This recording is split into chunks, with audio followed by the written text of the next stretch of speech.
So I'm getting the high sign that we're ready to start because they hope to start the panel at 2. Um, and I am wearing 3 hats today because several of our deans are not in town, and the other ones were all tied up and couldn't be freed up for this. And the chair of the doctoral program is also not in town. Usually there's a welcome everybody to come to the school, and usually one of the deans does that to say we're really happy to sponsor and support all those things. So they've delegated me to do that. So we're really happy you're here. And then usually the doctoral program chair will tell you what Conversations Across Social Disciplines is. And this is a program that was actually started by students in an earlier period of the doctoral program, and they originally had a grant from Rackham to do it. And its goal was to bring faculty from the social sciences and faculty from social work and students from the social sciences and students from social work to have some dialogue and get to know each other on topics that we really cared about, and often on breaking topics that weren't fully in the curriculum or were controversial or where we might have quite different approaches to it. So that was the idea of Conversations Across Social Disciplines, and they probably did 20 or 30 of them over the years that they were doing that. And then they gradually petered out when the money went away, because the incentive for doing it was there.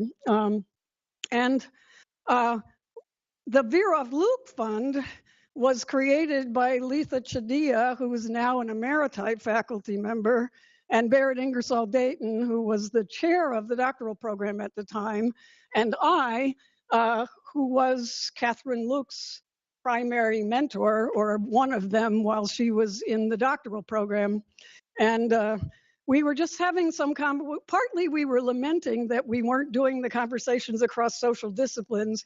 We'd have those conversations, and then we'd have conversations about how much we missed Joe and Catherine, and that it would really be nice to find some way to honor them.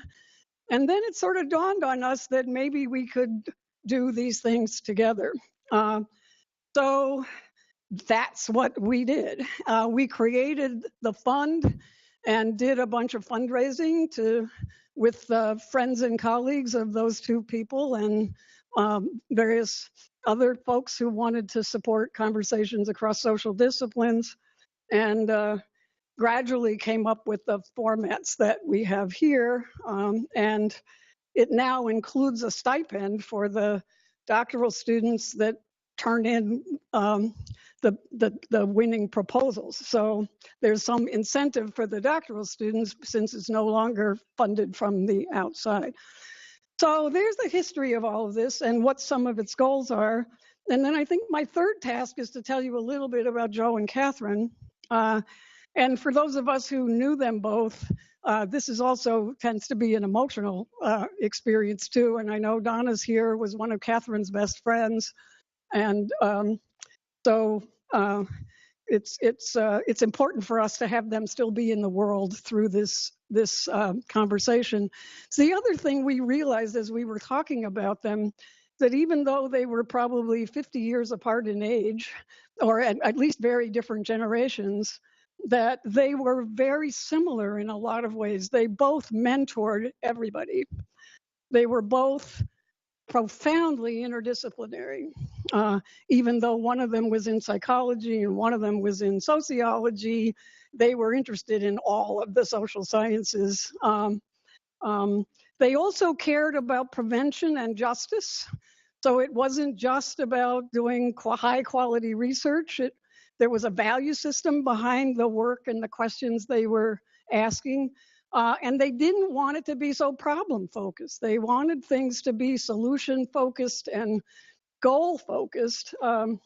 So Catherine's dissertation was about the social context of alcohol consumption and hooking up, and where there were, and how intersectionality influenced all of that, and but very much focused not on, we shouldn't be having social events and drinking in bars and hooking up. We just needed to figure out how to do it safely.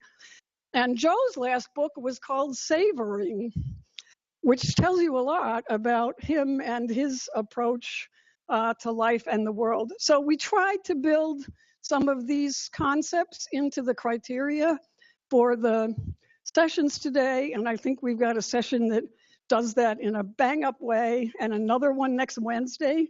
And again, we should not be doing them a week apart, except the scheduling of all the people who were on all the panels. It sort of worked out that way. So I need to make one correction in the program, and then I'm going to turn it over to our very competent facilitators, which is Haley Sparks, along with Sean Kay, were the proposal submitters for this. And Haley is in psychology, in the psychology doctoral program, but doing her MSW on the side. And Shangay is in the joint doctoral program in psychology and social work. And I believe that Haley is going to kick us off, right? All right.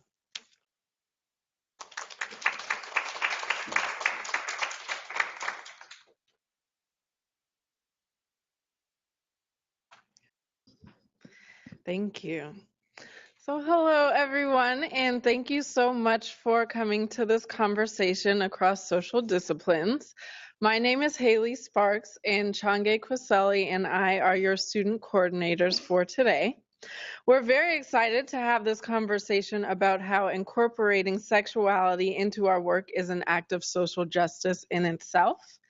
Last semester, Change and I were graduate student instructors for a course on human sexuality, and we encountered a wide range of diversity while teaching that course, and we started to think about how incorporating sexuality in a variety of areas really is an act of social justice, so we decided to organize this event. So here to help us have that conversation is Dr. Shanna Katari, Erin Martinez-Gilliard, and Dr. Sarah McClelland. And I just want to give you guys a little bit of background about each of our panelists. So Dr. Shanna K. Katari is an assistant professor at the University of Michigan School of Social Work, the Department of Women's Studies, and core faculty at the Center of Sexuality and Health Disciplinary Disparities, I'm sorry. Yeah, the Sex Lab.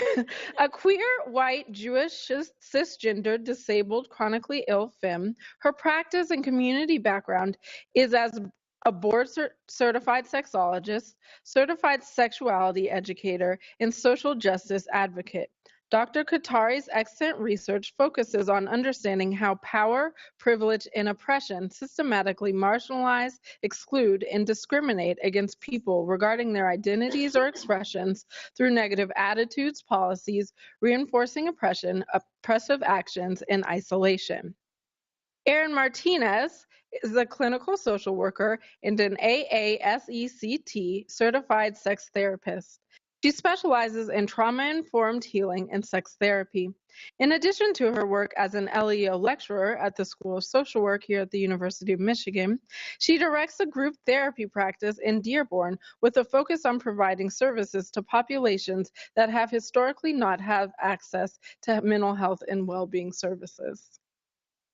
And lastly, Dr. Sarah McClelland is an associate professor at the University of Michigan in the departments of psychology and women's studies. Her research focuses on the development of intimate justice. In other words, what and how people come to imagine what is good enough in their intimate lives and the role that stigma plays in shaping people's sense of deservingness. Her research has included studies of abstinence-only sex education policies, young adults' definitions of sexual satisfaction, lesbian and bisexual women's experiences of stigma and discrimination from friends of family, and women diagnosed with metastatic breast cancer talking about their sexual health near the end of their lives. Change and I are thrilled that everyone could be here, and especially our three panelists on this interdisciplinary panel, and we can't wait to hear everyone's thoughts on sexuality and social justice. Thank you.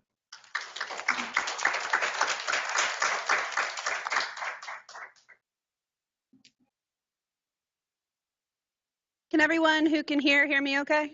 Good, keeping it up to here. All right. So I'm Jana Katari. I use she, her, and hers pronouns. And as you may have heard from my bio, which is always hard when people are reading your bio, you're like, do I look here? Do I look there? So awkward.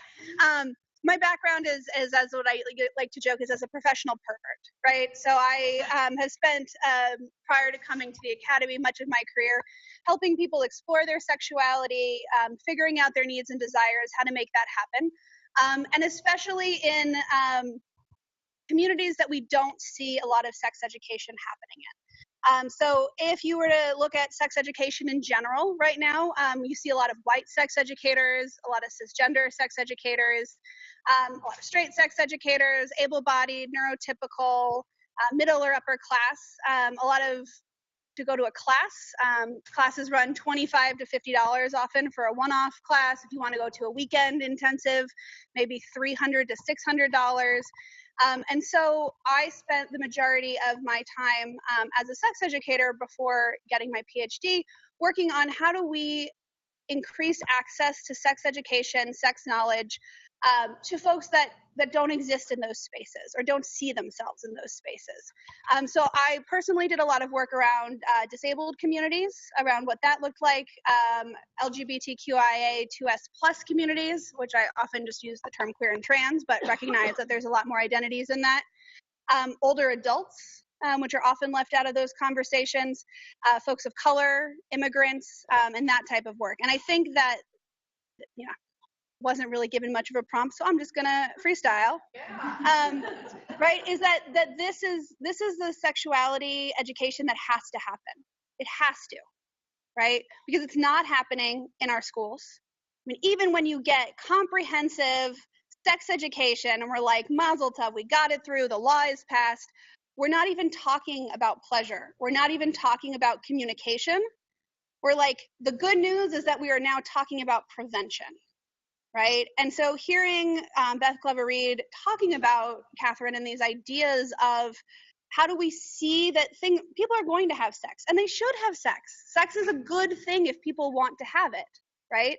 So instead of saying at the very least we should be telling people how to not get something, right? Or how to protect themselves at all costs, how do we say, okay, like who are you and what do you want? And how does that change throughout your lifetime? How does that change in different contexts? How do you communicate who you are? And I don't think that that is inherently a social work issue. I don't think it's inherently a sexuality issue. I don't think it's inherently a psych or a women's studies. This is just a basic piece of who we are. And so if we truly believe in social justice, we have to acknowledge a few things. First is that everybody has sexuality, right? And sometimes I get pushback around this because people are like, well, what about asexual folks and demisexual folks? That is still their sexuality, right? And if we are not offering them information on understanding what it means to have those experiences, we're failing them. Because everyone deserves access to information about their bodies, their identities, and their desires, and a way to make that happen. So when I think about sexuality and social justice, I think it looks like who is in the spaces where we are talking about sexuality and who is not at the table. I think it looks like who has access to become a sex educator, to become a sex therapist, to become someone with a PhD and talking about sexuality, and who is not there. And I think it happens at all levels. When we talk about reproductive justice, it's not just about the access to abortion and birth control, right? It's talking about how do we have reproductive justice that is not ableist, right? Because a lot of ableist language goes into talk about abortion. How do we have reproductive justice that crosses borders, that pretends like borders don't exist? How do we have reproductive justice that is in every language, that is available via ASL and available via Braille and available to all bodies and minds? How do we stop conversations like what happened with Ashley X, who was a young girl with intellectual and developmental disabilities whose parents found it easier to give her a hysterectomy and an oophorectomy and put her on puberty blocking hormones for the rest of her life so that they never had to deal with their child going through puberty. These are the issues that we're facing. And so I think that this is such a cool place to tackle this, because we are in a space where I think the conversation around sexuality started escalating. People got really excited about it. And then there were some big political shifts, right? And I think people got scared. And we said, let's go back to what we know. Let's go back to comprehensive sex education 101. We're going to take that as a win. But then what we have is people who are in their 30s or 40s or 50s or 60s or 70s, and they've never had a conversation around how to know what they want about their body. And they've never had a conversation about how to talk to partners about what they want about their body. I work with Dr. Sarah Peitzmeyer, who's here and came, which is very kind of her. And we were working on adapting a study to help that was created for undergraduates, particularly cisgender women, around helping them prevent sexual assault, right? And the question is instead of saying men shouldn't assault, instead of saying women shouldn't be assaulted, right? How do we change the conversation to empower people and to own your power and to say, like, this is what feels good to me. This is what works for my body. This is how I work through my trauma. This is what I need you to know about that. How do we empower people to go to their doctors? I cannot tell you the number of breast cancer survivors I've had who have said that their doctors, when they've said anything about sex, have been like, you're lucky to be alive. Why are you even having these questions? So should we change how providers respond? Absolutely. But how do we empower people to say, yeah, that's great. I'm alive and I want to have good sex, right? How do we empower people, young people, to say, this is my name and you have to call me by it. These are my pronouns and that's it, full stop. How do we empower parents of trans and non-binary young people to access the education that they need? And how do we make it available not at a fancy academic, this is what we know about this, but at a level for people at all class statuses, at all education statuses, at all languages to be able to translate and say, you want to do the best you can for your child, and here's how we can help you and how we can help you process your own stuff. So I think when we talk about sexuality and social justice, there's so many facets, and I think this is where I get in the weeds, right? Because I'm like, it's not just sex education, it's not just therapy, it's not just medical, it's not just policy, but it's all of these. And this is why it has to be interdisciplinary, because none of us can do this on our own. This work has to happen in community, it has to happen intentionally, and it has to happen intersectionally. Right? Because none of this works if I say, here's my lane and I'm going to stay in it, right? It means that I'm missing all the things that are happening and all of these things that are happening. You're all here today for some reason, right? So what is your knowledge? What is your power? What are you bringing to the table? And how do we do that with our communities? How do we do that with the people we don't like? Right? I think this is often a challenge, right? As someone who's like, yes, I'm queer and I'm proud and trans liberation and all of this. But guess who else has a sexuality? People that don't believe that I have a right to exist. So how do I do this work? And when I can't do that, who do I find to do that work with me? Right? Because at a certain time, right, hopefully, we have lots of social workers in the room, burnout's a thing. Self-care is a thing. And if a space isn't safe for me to be in, it doesn't mean I have to be there. But it also doesn't mean that those folks don't deserve access to information and knowledge and their own exploration of their desires. How do we do this cross-culturally? How do we find things that are difficult conversations, and instead of saying, this feels like it's going to be hard to win, so let's back away from that, how do we say, okay, this isn't about a fight of winning or losing, this is about moving forward, and how do we dive into that and do that together? So I feel like I'm starting to I feel like that's good. I don't know what my numbers are. We good in the back. I have 5 minutes. Can I take my 5 minutes after they talk? Is that cool? All right. So that is my intro. I usually do better responding to people. So that's where I'm going to start from. Thank you. And you are a hard act to follow up. So I'm really happy to be here. I think that I have been, when Haley reached out to me about being a part of this panel, I thought, oh my gosh, my soapbox. Thank goodness somebody wants to listen about this because I want to talk about this. So I work as, in addition to being a Leo lecturer, I spend most of my days, probably about 8 to 12 hours some days, having people come into a space with me, which I think is um, one of the greatest honors in the world, right? People come into a space and talk about things that they have never had a chance to talk about in their whole life. And they haven't had a chance to talk about it because they live in a world where it is not respected, where sex and sexuality is a secret. And they have been kept from information about their own body, their own pleasure, their own identity for most of their life. And one of the things I noticed is often people will glance up at the wall at my books or what certificates I have. And when they see the word sex, everything changes in their face because they know suddenly they have been given permission. And oftentimes people will say to me, okay, so it's okay to talk. And the reason they're saying now it's okay is because every other space they've been in, something gave them the message it wasn't okay to talk about throughout their whole life, because what comes after that is I've never said this before, but, or I'm really scared to talk about this, but I'm going to. And that's why it makes it sacred and beautiful. And it also makes me unbelievably sad because I think about, I think about the 72-year-old woman who finally got to have an orgasm as a result of the work that she put into her therapy. And one of the things that happened is she looked at her partner and she said, I'm so excited and I feel so sad because what about the 50 years we didn't have, right?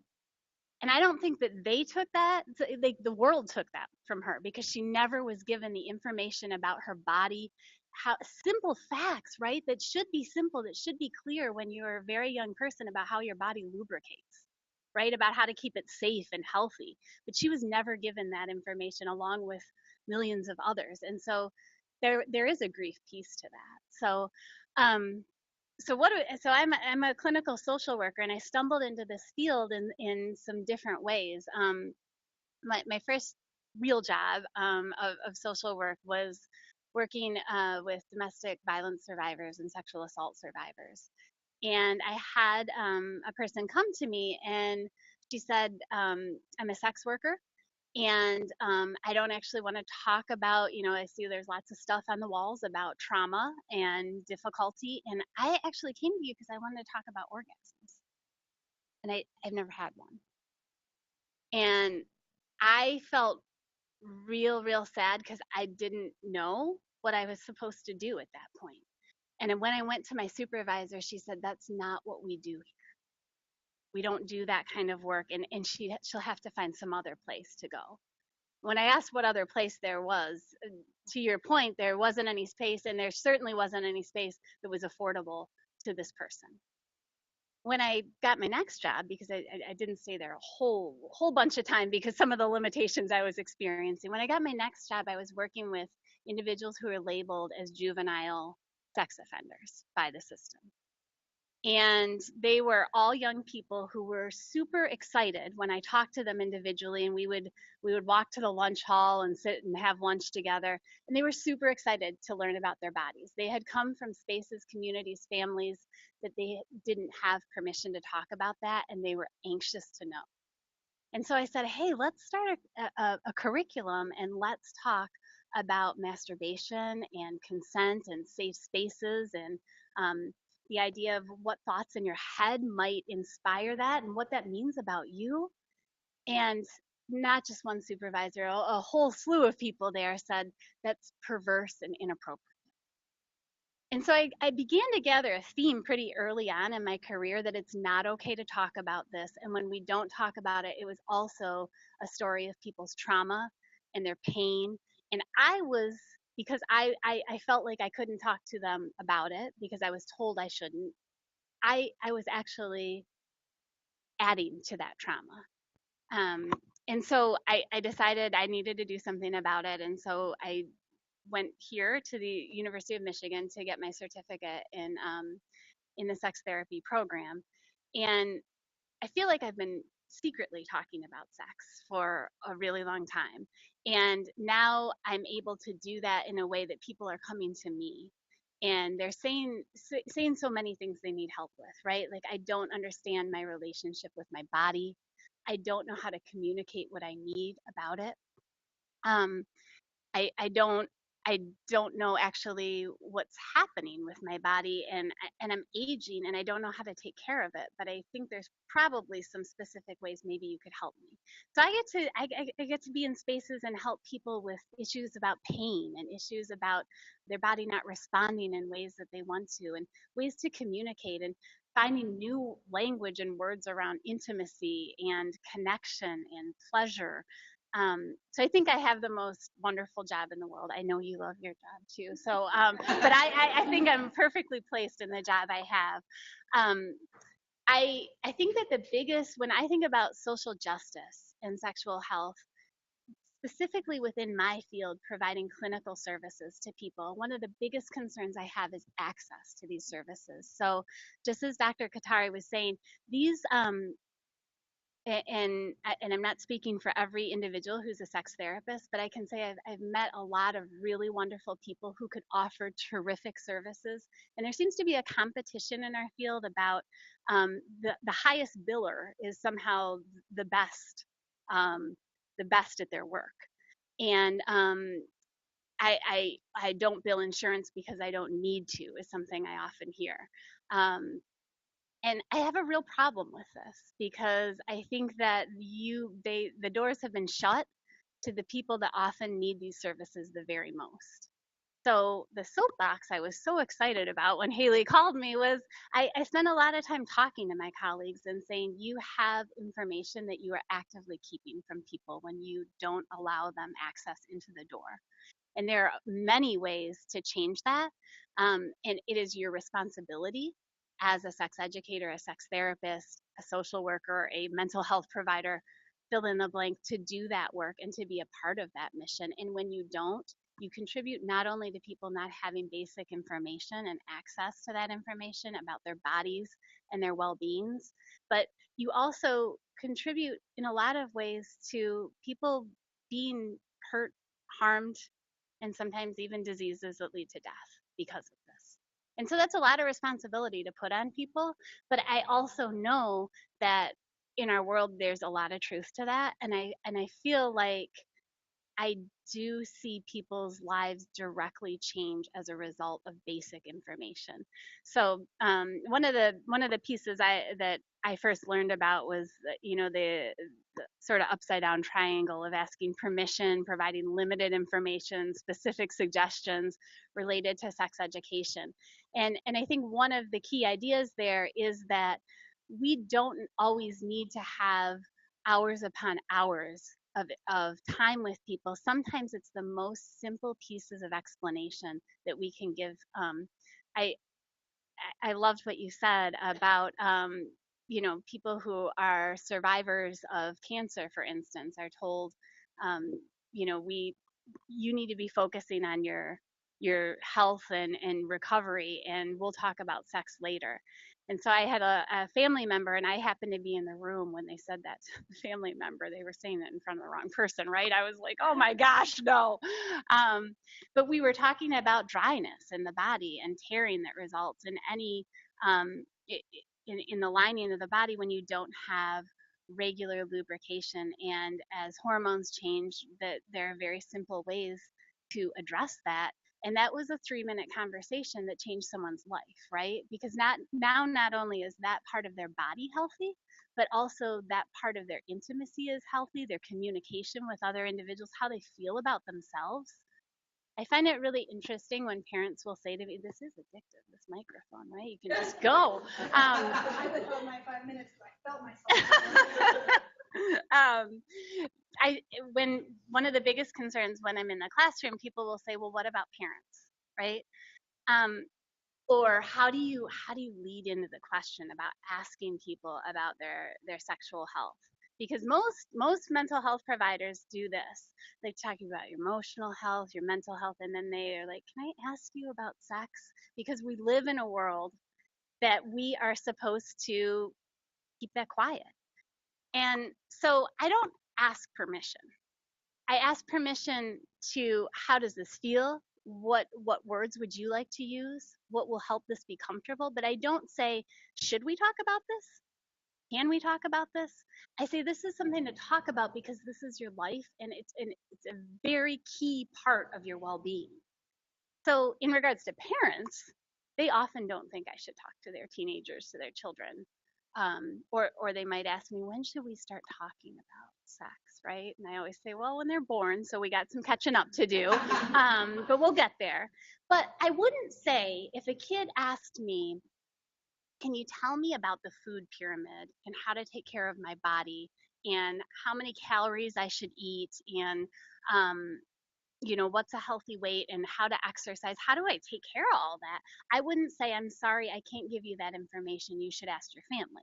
I would give them the information they needed about their body and then say to their family, you have lots of specifics around what values you have around food and cooking and how you want to share that with each other, and that's your job. But it's my job to give basic information about health, bodies, and well-being to every person that comes into a space with me. And I think that's a key part of my work too. So it's such an important topic, and I think that I could probably go on for hours and hours, which I won't, but I'm really glad that we're all having a dialogue about it today.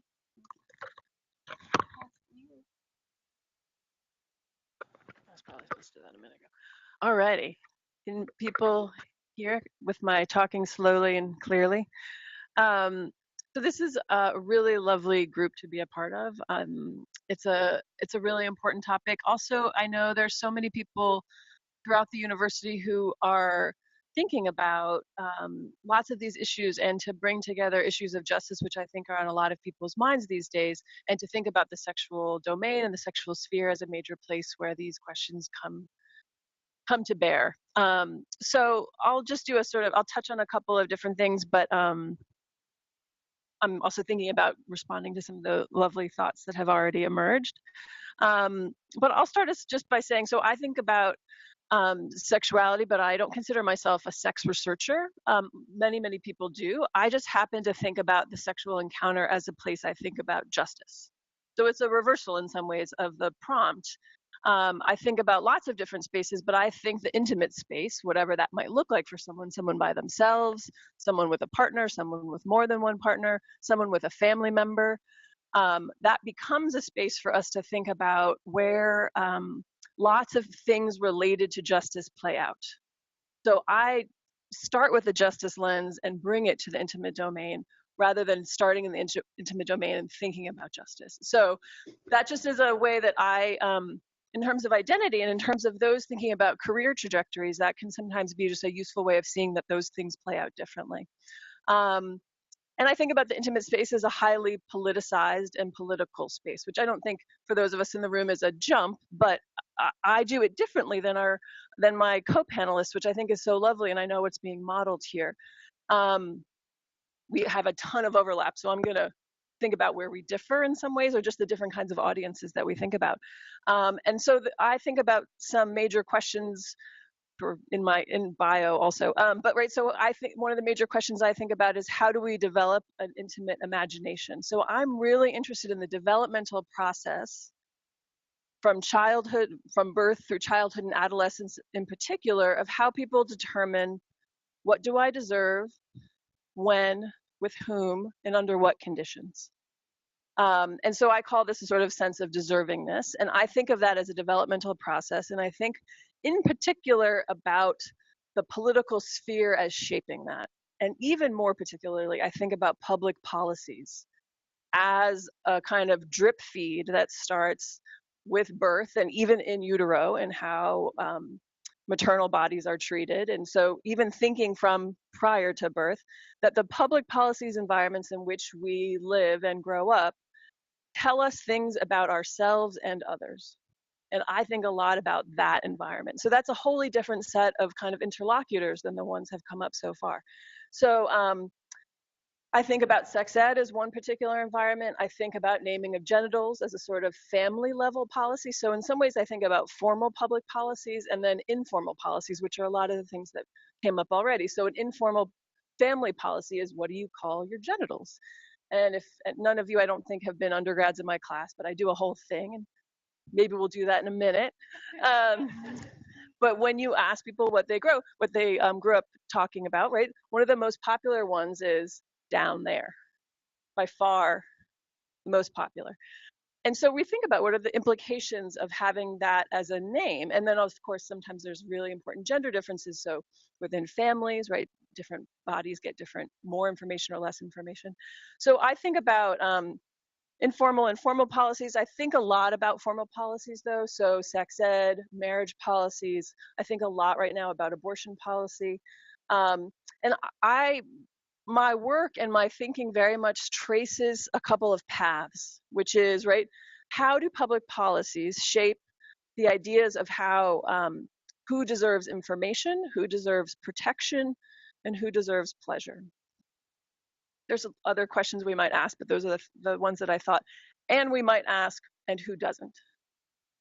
So in terms of, and I think that those then play out at the individual, the dyadic, the familial, the community level, and how then people determine when one's self deserves those things, information, protection, pleasure, and when others deserve and don't deserve information, protection, and pleasure. So with that, that starts for me a really important set of questions. And thinking about some of the things that came up, I think, why is then the intimate space a space of justice? Or what are the kinds of questions that might emerge? And one of the things that I think, playing off of some of the things that have come up, is that I think about sharing. And this is where, when people ask, and I'm sure the two of you have heard this too, what should we teach young children early on, and when sex ed should begin? And a common answer, which I give as well, is, well, when you learn to ask permission to play with a toy. Or you say, can we share this toy? Or those kinds of really early interventions about sharing. And then it's also a space where there is a division of labor, who will do what.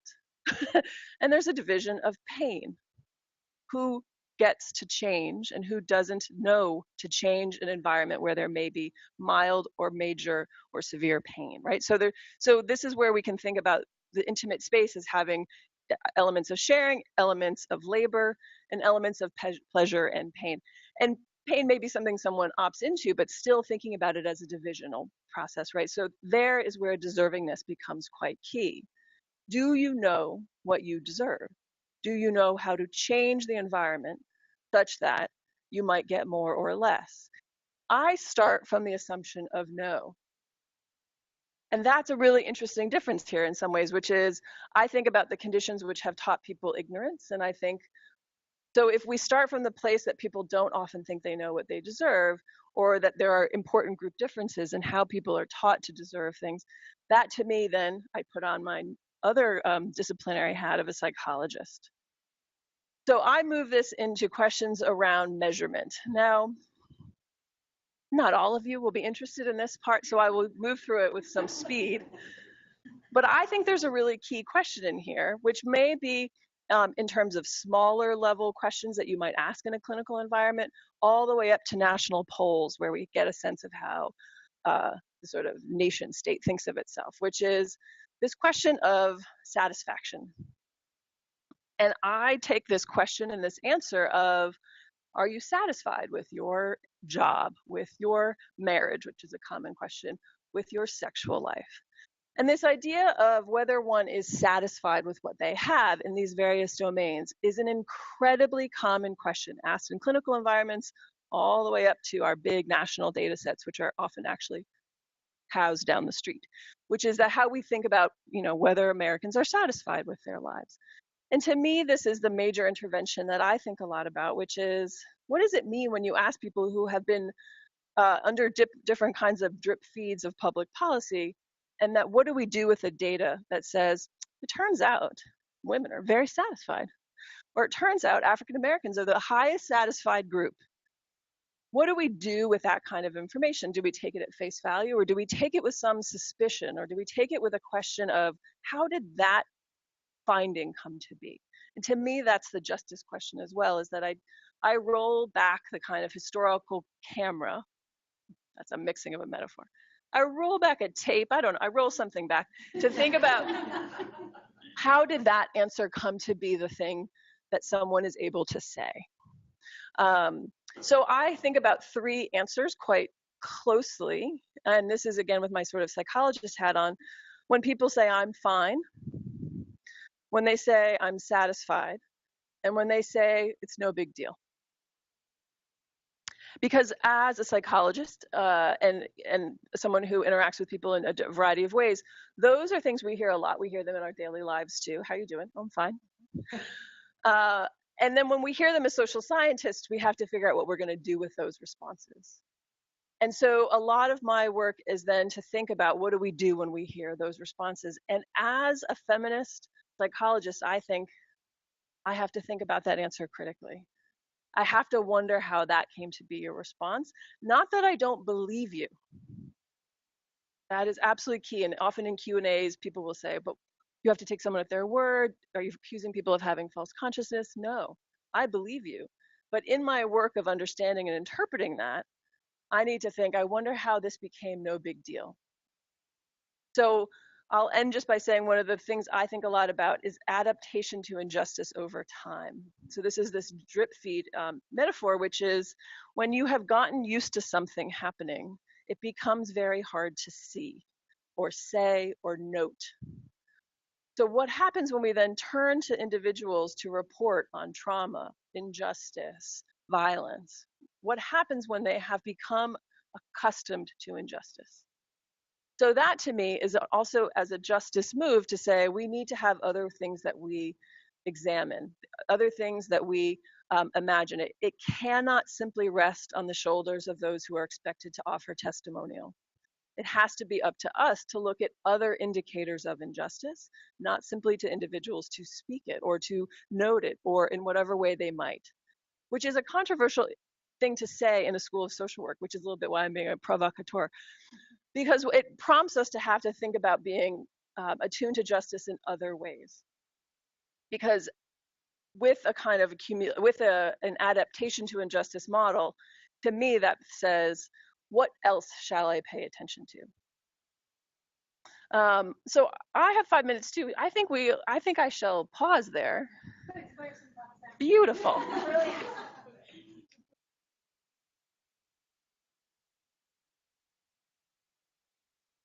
Y'all mind if I get a little risque? Is that okay? This is a sexuality talk, right? We okay with this? Yes.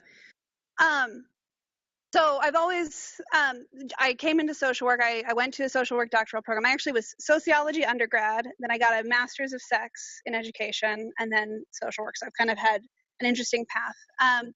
And my first quarter of my program, I had my qualitative professor, we were talking about something and she's like, you know, I voted against allowing you into the doctoral program. And I was like, well, that's rude. But I said, why? And she said, I don't think sexuality is a social work issue, right?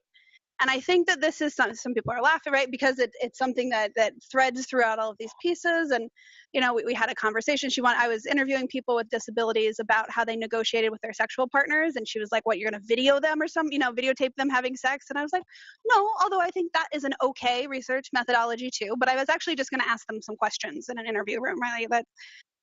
But it's really made me think about the sexual fear that we have about having conversations at all around this. Like, I'm really excited this is here, and I always get nervous because I feel like I'm very radical about sex. And Michigan, for as much as people say Ann Arbor is very liberal, it's liberal for the Midwest, right? But we're going for it. I know we're live streaming, but we're going for it because I did this research project, and it turned out that of the people I interviewed, all except for one, they're all people with disabilities, all except for one were also queer or trans or kinky or non-monogamous. And they were the ones that were most satisfied in a very different, not just yes or no, but were able to really articulate why they were satisfied sexually with their partners. Because the skills that they got from their other marginalization gave them the skills to have that conversation, right? So people who had multiple partners were able to say, yeah, when I'm having a really high pain day, you know, and my husband's out of town, I call my girlfriend, and it's great because she comes over and takes care of me, right? There was a woman who's a stroke survivor, and she was like very clear. She's like, I'm never playing with vanilla, non-kinky people again. She's like, because they don't care about what my needs are, right? Because we don't talk about it. We don't have a sexual script that we're given. I mean, that's so much of like basic 101 sex therapy and sex education is like, it's okay to ask for what you want. But when that's not our norm, it becomes not only am I asking what I want sexually, but if I'm asking like, by the way, this is what my body can and can't do. Or if I happen to have a seizure, this is where my meds are. Can we talk about how you feel about that, right? Like, but kink communities and non-monogamy communities, and for the most part also queer and trans communities, are forced to have these conversations over and over. It's built into who we are, right? It's for a trans person, what do you want me to call your body parts? You have to ask that. You can't have, in my mind, ethical sex with someone without asking them how they like their body to be referred to. And in the trans community, that becomes normative, but it's not in the cis community, right? And in queer spaces, it's, does queer resonate with you? Or is lesbian better? Is it pansexual, right? Tell me, can you tell me how you got, I mean, that's like first date material. Like, tell me how you decided on your identity, right? It's such a piece of who we are. Actually, my students put up an amazing meme at the end of class the other day that was not gay as in happy, but queer as in, is this actually a date or not, right? Because it's that's not, there's not that expectation there. There has to be that conversation and that communication.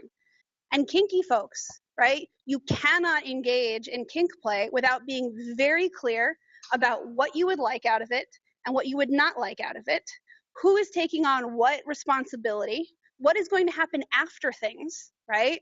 Like, do you just head out the door? Is there cuddles? Does somebody get somebody some food so nobody has a sugar crash, right? Like all of these things. And I mean, this was like literally my first year in my doc program. And I was like, this is everything that I did as a sex educator, was trying to teach straight, cis, vanilla, monogamous people that it's okay to have these conversations, right? And I remember I had a couple that came up to me after class and we were talking about something, and they were ecstatic because they just had a new conversation. They'd had blowjob night every Friday for like 9 years. Every Friday, heterosexual couple. And we did a little activity in my workshop, and it turns out he did not like getting blowjobs and she did not like giving them. But he was uncomfortable being a man in our society, saying, I'm not into that. So she had offered once and he was like, okay. So he felt like he had to be really excited about it for her. And she was like, this is something that I know he likes. So even if everything else is stressful, we could do this on Friday. It's great. We will come back. And 9 years. 9 years of this, right? And I think we all have these stories of people we've talked to that have just not only had bad sex or no sex, but have felt shame around desire, have felt trauma from lack of things. And that, to me, inherently, if we take all other identities off the table, that is an injustice, right? For our lack of information, our lack of willingness to discuss these things that run so deeply in our blood, to be like, oh no, I'm fine, right? Or yeah, sure, blowjobs are great, whee, right? Like, that is such a problem. And I think we are so nervous to talk about these things in almost every field, right? In some of the site conferences I've gone to, my poster has been shunted towards the back, or I'm put at the 7 a.m. and nobody shows up. In social work, I'm told sexuality is not a social work issue. We had a sexuality journal and it disappeared, it's gone, right? Like, we're pulling things out. But our clients have abortions. Our clients want to have sex. Our clients want to talk to their kids about sex. And I will say that in my radical moment here, I'm also so frustrated that we're not talking about non-monogamy and kink, because I cannot tell you the number of students in this program who have come out to me either in class or individually and not felt like they can share their full selves and bring their full selves here. And thank you. If they cannot bring their full selves to a social work program, what are we telling them about what they are allowed to be and who they can be in our society, right? And let me be clear, there are also some problems around justice in kink communities and in non-monogamy communities. And how can we talk about them if we're not even acknowledging their existence and their validity? So how do we talk about race in kink settings if we're not talking about kink? How do we talk about consent in polyamory and non-monogamy if we're not even talking about it? And so I'd like us to encourage as we continue, and this is not to say that like we're already doing great on gender, we're already doing great on sexual orientation and race and ethnicity and age and all these things elsewhere, but as we are trying to add to the pile, recognizing that there will always be these other identities that we have continued to isolate and invisibilize. And when we say, you know, we need to only increase this or we need to only increase that or we're missing this, like, yes, acknowledge gaps, but also recognize there are gaps that we don't even know are there because we're not giving people space to say, hi, we're here too. So I just want to encourage all of us as we're thinking about that to think about all the different types of sexuality that exist, including ones that make us uncomfortable, including ones that we're like, that's fine for those people, but I'm not going to talk about it, and really recognize that if we want to create true justice in sexuality, we have to allow everybody to bring their full selves to the space. That permission, giving them that, give them information, and then go from there, right? That's the next step.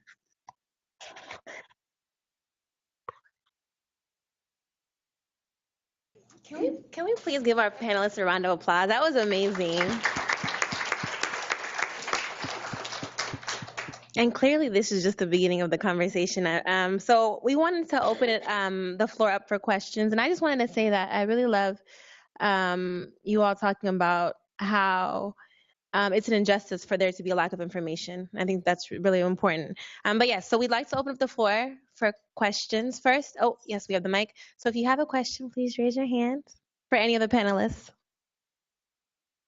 While we're waiting for somebody to raise their hand, can I add something just to what you were saying? One of my concerns about, just as you raised the concern about the school of, you know, in schools of social work, are people allowed to talk and be their true selves? I think that there's a larger policy issue within mental health, that there are some people that deserve symptom reduction and mental health, mental illness, and other people who deserve treatment regarding well-being. And that is divided along the lines of affordability and who gets short-term and who gets supposedly well-being long-term treatment. And sexual health, you can guess where that goes. That goes into the bonus category, and therefore you have largely anybody who doesn't have the financial ability and really they don't have access to the services then unless we change how we approach it. So I just wanted to add. Thank you.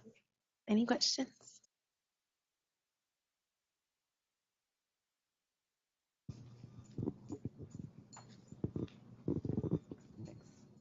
Thank you all for all your amazing insights. One thing I struggle with a lot is Dr. Katari talked about empowerment, and I think that that's so important, and having people be empowered to garner knowledge, to ask for consent, like all of these things.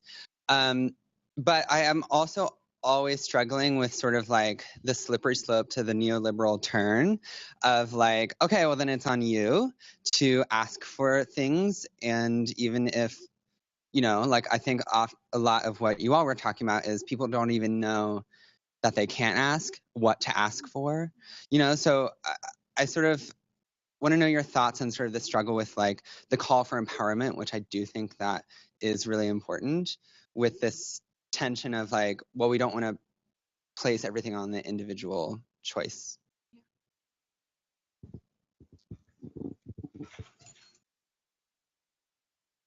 So bad at these mics every faculty meeting. I totally agree. And I would also say, even to the opposite, not the opposite, but part of the same conversation about asking for consent is being empowered to give consent, right? Because I think that that's really important too. You can tell I haven't had lunch yet, but it reminds me of like if you go to a fancy, I don't know, New Year's buffet, right, at a nice restaurant, and somebody's like, well, what are you going to eat? And you're like, I don't even know until I see what's there. right? And then you show up and you see the buffet, and like most people don't just go in at first, right? They want to walk around and they're like, oh, there's the omelet station, and like, oh, bananas Foster, they light that on fire, right? And then they usually come back to the table and order their drinks, and they're like, oh, so what do you think you might like?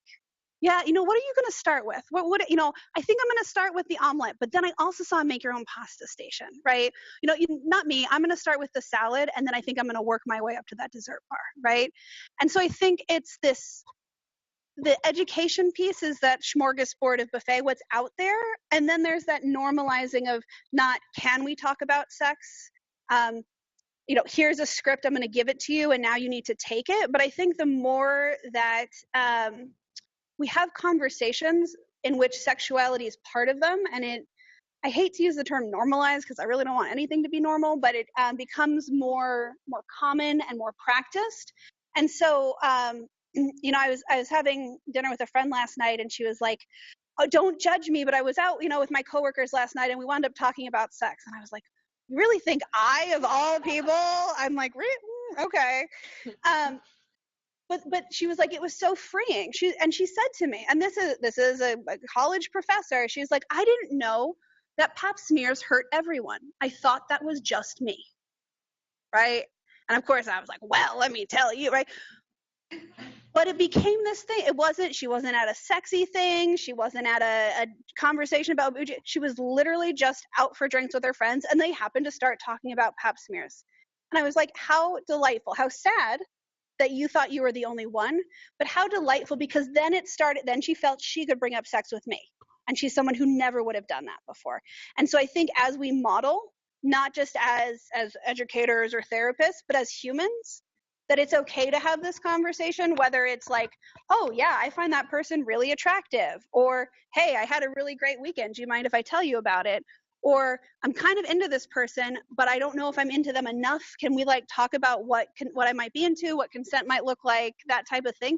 As we normalize it and have the smorgasbord, right? They both are key. People are able to pick up things and maybe take a little bite and be like, yep, not into that, right? And then talk to people about why they didn't like it, little Yelp review, and then they go back and they try to something else, right? So that's my very extended analogy. I would just add to it. Is it on? Yeah. Yeah. I would just add too. I think that the way that we most people will talk about initially hearing about sex is scary, and it feels like talking about it, and it's quick and it's rushed. Mm-hmm. So I think that also part of this our responsibility and empowerment is to have conversations that can also be light, can also be fun, can approach with curiosity. When somebody, I always ask first, like, I'm so excited you're here, and I'm really looking forward to talking about this. I know so many of them came up in homes that somebody was like, I'm going to tell you about this, right? Like, it's going to be 5 minutes and then the book. And so I feel a responsibility for giving a different experience of that. And I think that as human beings, we can all enter into that.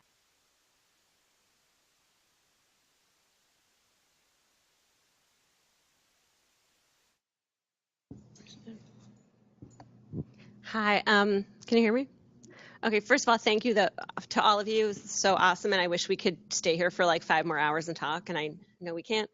I don't have a fully formed question, but as I was listening and as I was thinking, and as I was even listening to some of the questions, I started hearing words in my head like politeness, control, religion, which I know is a whole other can of worms, but so I do some research on sex education, and I'll probably come talk to all of you at some point.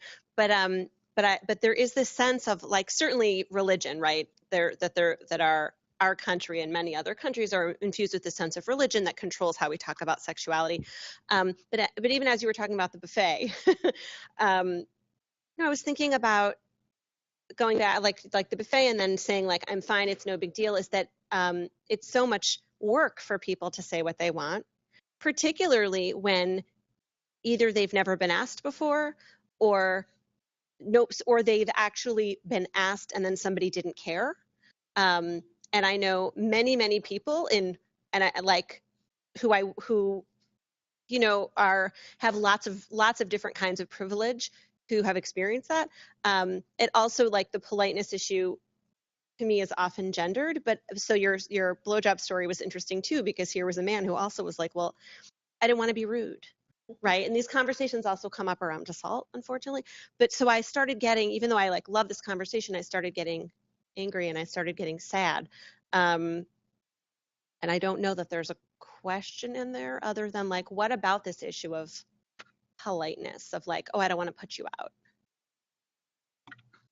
I can maybe speak to that a little bit, just in terms of how one of the things I pay attention to, and so this is going to be slightly from the side, but I hope it makes sense, is I think about this as a labor issue, but at such a small level, right? So I think about it in terms of what are different people asked to pay attention to, and I think in each of our perspectives, we would think about different groups and different things that people are asked to pay attention to. But I think if we start to imagine some of the heightened attention to politeness, even to boundary setting, even to having to speak up for oneself and have to kind of rally an internal resource for empowerment, right?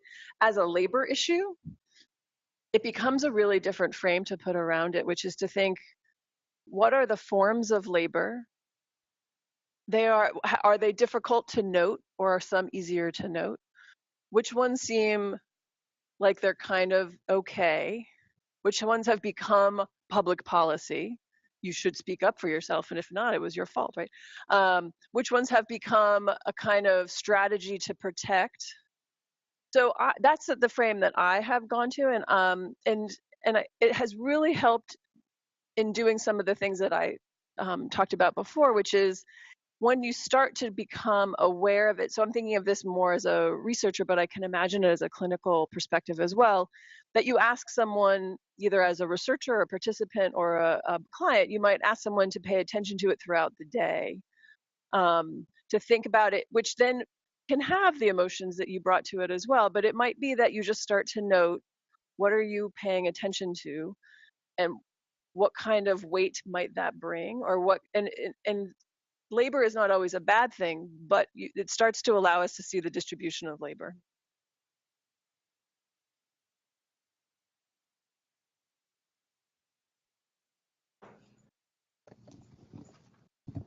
I realized that there was another criteria that I forgot to mention when I was up there talking about the criteria for the fund, and so I want to ask a question to raise that, because one of the criteria also was using and contributing to theory, as well as thinking about action and application, and obviously research comes in there too, as well as practice. And I wonder is there some implications of all we've been talking about for theory, and what theories we should be using, and also how they need to be modified.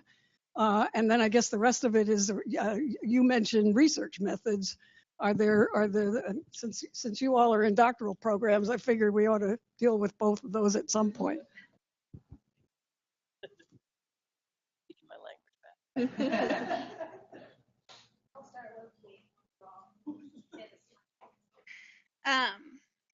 Or you could say no. Well, no, but what I think about, so it's actually interesting, is it's not a theory that I use often, but when I think about sexuality and how, kind of going back to how do we make people more comfortable in order to help with that, piece, not make people, and create spaces that are more comfortable, is I think a lot about social learning theory, right? Which is, again, it's not like one of my go-tos, but it's a good theory. It's when people see other people doing it, and it doesn't mean that they're necessarily going to do it right away, but it gives that permission, right? And then the permission, so Erin mentioned the implicit model, that's the pyramid, right? It starts with permission. And social learning theory contributes to that. As people become more comfortable in it, we even talked about, I swear a lot. And for those who don't know me, some of my students, Liz is like, oh, some of my students, knows. And Erin's like, well, how do you not get dinged on that? And I frame it up front. I say, I happen to swear a lot in class. And if that's not okay with you, that's fine. Can you shoot me an email and I will try to rein it in if it makes you uncomfortable? But that's kind of who I am, right? And I will tell you that then sometimes students swear, and it has helped with development of ideas at points, because they're not trying to hold back, and they're not trying to be like, yeah, well, I felt really strongly about this bull. I'm trying not to swear because I know we're streaming and all these. I said blowjob, but somehow that is not appropriate. Unclear. So I think there's that. I think for me, it's more the research methods, because I feel like we are often still very stuck in this qual-quant binary, in this, there are these ways that we're supposed to do it. Again, my professor being like, well, you're not going to film them, are you? But I want to do work. I'm very interested in doing work with feminist identified sex workers and pornographers, and talking about what that looks like. And some of that's going to look like analyzing porn, like film clips. And so I think, and for me, it also looks like using things like photo voice and digital storytelling.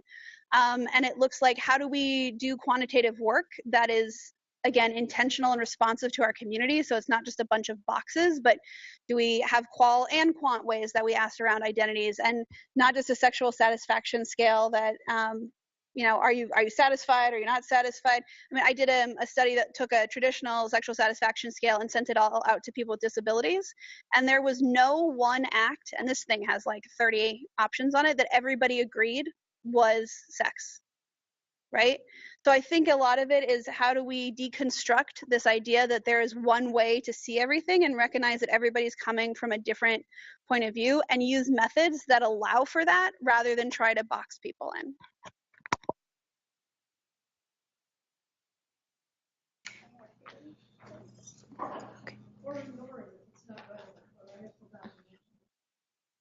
Okay, is there one more question? I think we have time for one more question.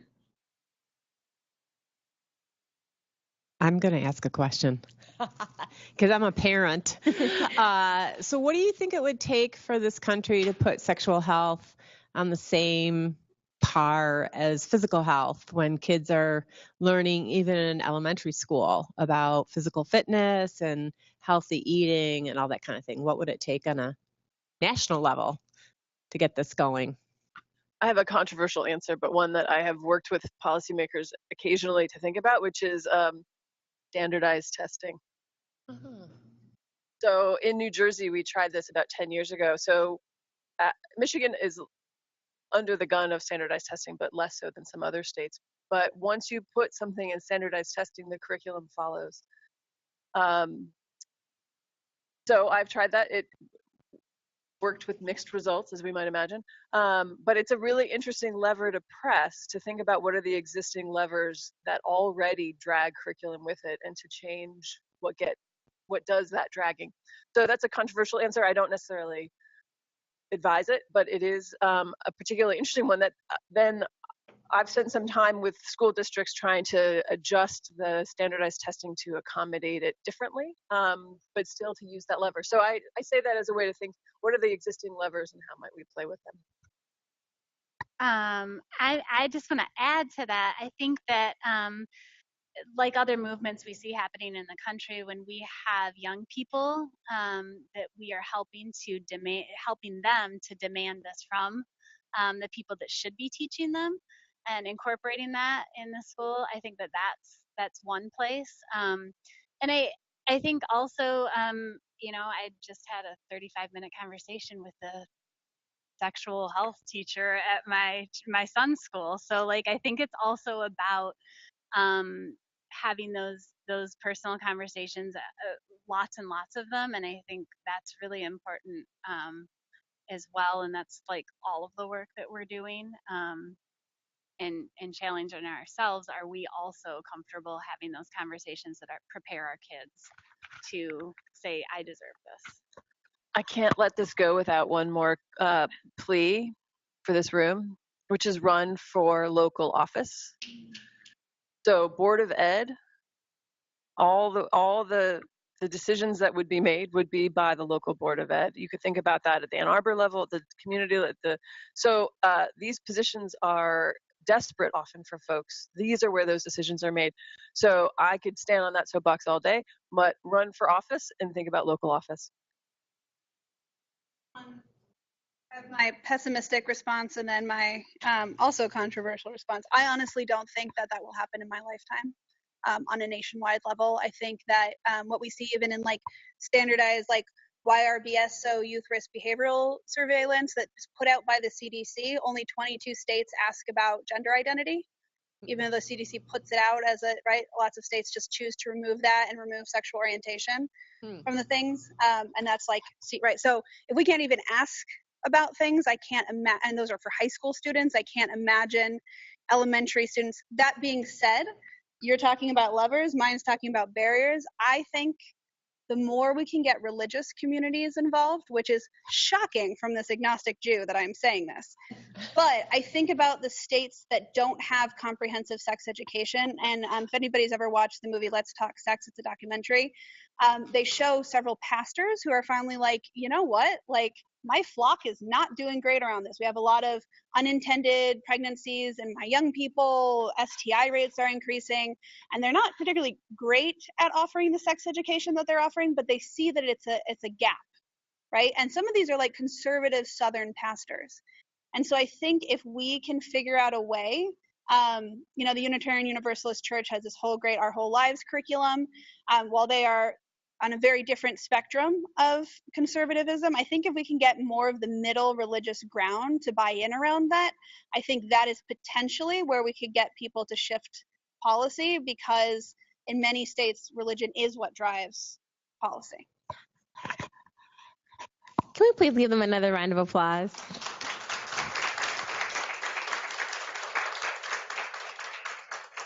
So thank you everyone for attending this Conversations Across Disciplines, Social Disciplines. Right now I'm thinking Haley's job and my job is to find out how to make this a mini course, because this is a dream team right here.